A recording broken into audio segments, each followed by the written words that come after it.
Before yielding back, however, I do want to mention one more issue near and dear to this committee, and that is spending. The daily news from across the Atlantic provides a cautionary tale worth noting.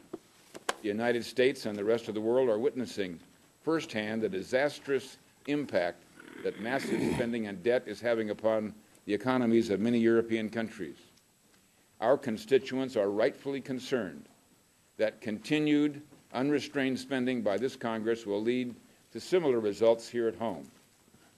Anyone in this room who has been in their districts lately knows that increasing levels of government spending, soaring deficits, and record debt is sparking unprecedented levels of public anger. But it isn't just voters back home who are warning us. Erskine Bowles, one of the co-chairs of the President's National Debt Commission, described the impact of runaway spending to the nation's Governors Association, saying, "The debt is like a cancer. It's going to destroy the country from within." We now have an unprecedented annual deficit of $1.4 trillion and over $12 trillion in national debt. In town hall meetings across the country, again and again, voters are urging each of us to get serious about reducing our debt and the deficit. Republican members of the Appropriations Committee are making every effort possible to respond to these concerns and curb spending.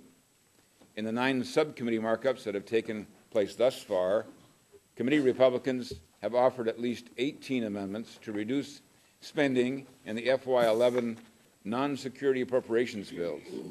Almost without exception, my colleagues on the Democratic side have chosen to vote against those spending reduction amendments. All told, Republican amendments would have saved $73 billion in budget authority in fiscal year 2011 and $104 billion over the next 10 years. This would translate into $41 billion in deficit reduction next year and $130 billion in deficit reduction over 10 years. I urge my colleagues on both sides, particularly my friends in the majority who are concerned about escalating rates of growth of spending, to support efforts to pare back spending and to restore some semblance of fiscal discipline to our process. I thank the Chairman and yield back the balance of my time.